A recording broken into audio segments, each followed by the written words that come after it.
Last DPP दी गई थी उसमें बहुत सारे क्वेश्चंस थे। लगभग क्वेश्चन स्टार्टिंग के या तो डायरेक्ट फॉर्मूला थे या फॉर्मूला बेस्ड थे, तो हम उनमें ज़्यादा टाइम इन्वेस्ट नहीं करेंगे और सिर्फ ये 7 ही क्वेश्चन हम डिस्कस करेंगे यहाँ पर। यही सिर्फ कॉन्सेप्चुअल बेस्ड बनते हैं हमारे। जैसे 25 नंबर क्वेश्चन ये है कि वर्क डन बताओ, एक 2 माइक्रोकूलम चार्ज पार्टिकल को इनफाइनाइट से लाकर किसी इक्वेटोरियल लाइन पे रख रहे हैं। तो कोई 2 चार्ज पार्टिकल होते हैं, जैसे ये माइनस क्यू हो गया, ये प्लस का क्यू हो गया। इसकी इक्वेटोरियल लाइन पे पोटेंशियल की वैल्यू कितनी होती है? यहाँ पर किसी भी पॉइंट के ऊपर अगर हम देखें तो v तो 0 होता है ना इक्वेटोरियल लाइन पे, और इनफाइनाइट के ऊपर v की वैल्यू कितनी होती है? 0 होती है। यानी हम 0 पोटेंशियल वाले पॉइंट से 0 पोटेंशियल की जगह ला के रख रहे हैं, तो हमारा वर्क डन तो 0 हुआ ना, क्योंकि पोटेंशियल डिफरेंस ही नहीं हुआ, तो वर्क डन की वैल्यू 0 होगी। एक अच्छा कॉन्सेप्ट था। इसमें वैल्यूज दे रखी है घुमा फिरा के, ताकि आप लोग अपना दिमाग लगाओ न्यूमेरिकल फॉर्मूला के अंदर, बट आप डायरेक्ट याद रखो कि पोटेंशियल डिफरेंस ही नहीं क्रिएट हुआ तो क्या होगा? वर्क डन भी नहीं होगा। नेक्स्ट है हमारा 29 question. 2 equal and opposite charge दे रखे हैं 4 × 10⁻⁻8 कूलम, और दोनों के बीच की सेपरेशन दे रखी है। वो इलेक्ट्रिक फील्ड इंटेंसिटी में वो लाई कर रहे हैं, तो मैक्सिमम टॉर्क और मैक्सिमम वर्क डन बताओ, मतलब कि 180 डिग्री से रोटेट कर देंगे। तो हमने कल फाइंड की थी कि टाउ मैक्स की वैल्यू जो आएगी वह P × E आएगी ना, और वर्क डन अगर 180 डिग्री को रोटेशन देंगे तो 2PE के बराबर होता है। तो सबसे पहले हम P फाइंड करते हैं इस क्वेश्चन के अंदर, 29 नंबर क्वेश्चन में। तो P क्या होगा? चार्ज कितना है? 4 × 10⁻⁻8 इंटू उनके बीच की सेपरेशन 2 × 10⁻⁻2, तो 8 × 10⁻10 आ गया P की वैल्यू।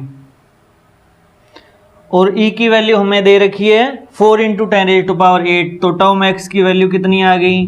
8 × 10⁻10, इसको E से मल्टीप्लाई कर देंगे 4 × 10⁸ से, तो 8 × 4 32 हो गया, और ये 10⁻2 बच गया। तो ये तो हमारा टाउ मैक्स की वैल्यू आ गई। तो टाउ मैक्स B और D पार्ट 2 के अंदर है, लेकिन इसका साइड बाय साइड देखते हैं कि अगर ये 32 आया है तो वर्क डन 180 डिग्री के लिए 2PE होता है, तो इसका जस्ट डबल आंसर आएगा। ये 32 है तो ये 64 आएगा, यानी D हमारा ऑप्शन राइट होगा। नेक्स्ट हमारा 30 क्वेश्चन। इलेक्ट्रिक डाइपोल है, एक बंदा ऑब्जर्व करता है उसके एक्सिस के ऊपर। एक बात का हमेशा ध्यान रखना कि इलेक्ट्रिक डाइपोल की एक्सिस के ऊपर न तो कभी इलेक्ट्रिकल फील्ड इंटेंसिटी 0 होती है, न कभी पोटेंशियल की वैल्यू 0 होती है। लास्ट टाइम हमने कैलकुलेट किया था कि इलेक्ट्रिक फील्ड इंटेंसिटी एक्सियल के ऊपर जो होती है वो इक्वेटोरियल की जस्ट डबल होती है। हम किसी भी पॉइंट पे चले जाएं अगर सेम डिस्टेंस कैलकुलेट कर रहे हैं तो। इसमें प्रीवियसली कुछ क्वेश्चंस पूछे गए हैं कि वो डिस्टेंस बताओ जब इक्वेटोरियल और एक्सियल के बराबर हो वैल्यू, तो वो हम एक को x1 एक को x2 मानकर अगर कंपेयर करेंगे तो डायरेक्ट हाफ का रेशियो आ जाता है, वो बात अलग थी। बट हमने ये ज़रूर कैलकुलेट किया था कि एक्सिस के ऊपर न तो कभी पोटेंशियल की वैल्यू 0 होती और न कभी इलेक्ट्रिकल फील्ड इंटेंसिटी 0 होती, तो इसके अंदर बोथ नॉन जीरो होगी, यानी सी हमारा इसका ऑप्शन राइट होगा। नेक्स्ट हमारा 31 क्वेश्चन है कि the electric field intensity due to a dipole of length this having charge this at a point axis at a distance this, यानी चार्ज हमें दे रखा है माइनस का 500 माइक्रोकूलम प्लस का 500 माइक्रोकूलम, इनके बीच की डिस्टेंस हमें दे रखी है 10 सेंटीमीटर, और हमें इसके एक्सिस पे सेंटर से 20 सेंटीमीटर दूर इलेक्ट्रिकल फील्ड कैलकुलेट करना है। यानी यहाँ से एक P पॉइंट के ऊपर ये डिस्टेंस हमारी 20 सेंटीमीटर है। तो इसमें हम डायरेक्ट अपना फॉर्मूला नहीं लगाएंगे। डायरेक्ट फॉर्मूला मीन्स जो हम A is very very less than R की फॉर्म में जो हमने फॉर्मूला ड्राइव किया था, वो फॉर्मूला डायरेक्ट न लगाकर इसमें इसके कारण इलेक्ट्रिकल फील्ड पॉजिटिव आएगा, इसके कारण नेगेटिव आएगा, डायरेक्ट निकालेंगे। क्योंकि 10 सेंटीमीटर 20 सेंटीमीटर डिफरेंस नहीं है इन बातों में ज़्यादा कि इनका स्केयर नेगलेक्ट करने के लायक हो जाए, तो इस टाइप से हम इसकी कैलकुलेशन नहीं करेंगे। तो हम इसको जैसे हमने लास्ट टाइम एक एग्जाम्पल भी तो किया था ना, एक्सिस के ऊपर दो चार्ज पार्टिकल रखे थे और 8,0 पे थर्ड पॉइंट के ऊपर यहाँ पर हम इलेक्ट्रिकल फील्ड कैलकुलेट कर रहे थे। डायरेक्ट फॉर्मूला न लगाकर हम पूरी प्रोसेस को फॉलो करेंगे, तो उस हिसाब से ये क्वेश्चन भी सॉल्व करना है हमें। नेक्स्ट क्वेश्चन है कि electric field at Q is proportional to, एक पॉइंट है जो परपेंडिकुलर बाइसेक्टर यानी इक्वेटोरियल लाइन पे लाई कर रहा है, जिसकी डाइपोल मोमेंट p है। तो हमसे ये पूछा गया है कि इलेक्ट्रिकल फील्ड इंटेंसिटी किसके प्रोपोर्शनल होगी। तो इलेक्ट्रिक फील्ड इंटेंसिटी क्या आई थी हमारी इक्वेटोरियल लाइन के ऊपर, इक्वेटोरियल लाइन पे आई थी डायरेक्ट kp/r³ आई थी ना, यानी electrical field intensity directly proportional तो p के है और इनडायरेक्टली प्रोपोर्शनल मानो या फिर r⁻³ के है।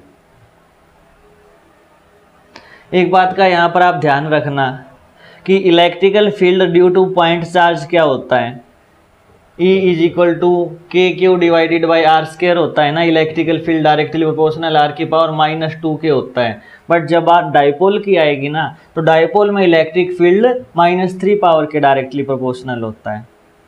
पॉइंट चार्ज के कारण पोटेंशियल क्या होता है, पोटेंशियल = kq/r होता है ना, यानी V is directly proportional to r⁻⁻1।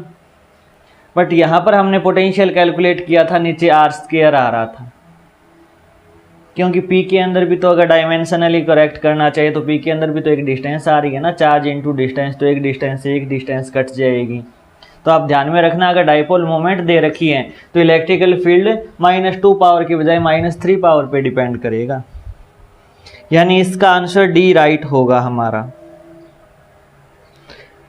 Next question है हमारा इलेक्ट्रिक डाइपोल की डाइपोल मोमेंट दे रखी है, इलेक्ट्रिकल फील्ड इंटेंसिटी दे रखी है, वर्क डन पूछा है 90 डिग्री रोटेट करने में।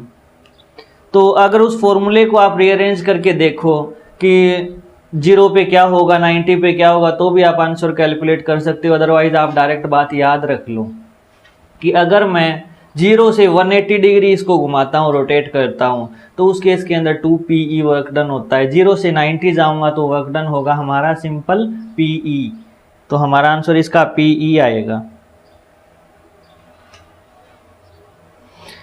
अब ये लास्ट क्वेश्चन अच्छा क्वेश्चन है। ये कहना चाहता है कि एक नॉन यूनिफॉर्म इलेक्ट्रिक फील्ड है, लास्ट क्लास में हमने कैलकुलेशन की थी कि उसके कारण जो फोर्स एक्सर्ट होगा तो फोर्स की वैल्यू हमारी कितनी होगी, F = dipole moment into electrical field का डिस्टेंस के रिस्पेक्ट में डिफरेंशिएशन, ये हमने कैलकुलेट किया था। जब हमने यूनिफॉर्म इलेक्ट्रिक फील्ड की बात की थी उस टाइम तो फोर्स भी 0 था, टॉर्क की वैल्यू भी 0 थी। अब अगर नॉन यूनिफॉर्म हमारा इलेक्ट्रिकल फील्ड हुआ कि ये नॉन यूनिफॉर्म इलेक्ट्रिकल फील्ड है हमारा, इसमें अगर डाइपोल मैं इसकी एक्सिस के अलोंग रख दूंगा ना, तो उस केस में यहाँ पर अलग फोर्स होगा, यहाँ पर अलग फोर्स होगा। सपोज ये इंक्रीजिंग है, इस साइड इंक्रीजिंग है, तो यहाँ पर -q चार्ज था, यहाँ पर +q चार्ज था, तो यहाँ पर F1 फोर्स लगेगा और यहाँ पर F2 फोर्स लगेगा। यहाँ इलेक्ट्रिकल फील्ड ज़्यादा है तो F2 ज़्यादा होगा ना, कि F2 is greater than F1।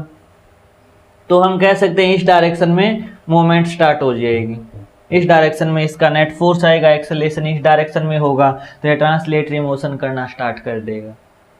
क्या इसके ऊपर परपेंडिकुलर डायरेक्शन में कोई फोर्स लग रहा है? नहीं लग रहा, तो इसके ऊपर टॉर्क की वैल्यू इस पोजीशन पे 0 होगी।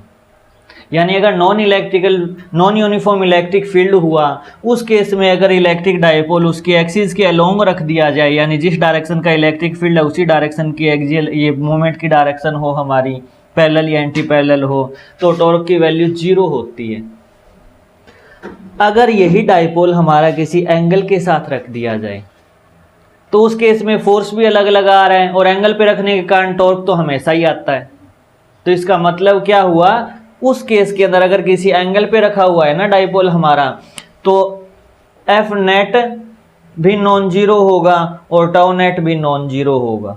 ये दोनों केस बन जाएंगे क्योंकि अलग अलग फोर्स और एंगल पे रख रहे हैं, तो परपेंडिकुलर कंपोनेंट भी आएगा तो टॉर्क भी यहाँ पर एक्सर्ट होगा। तो ये हमारी डीपीपी थी।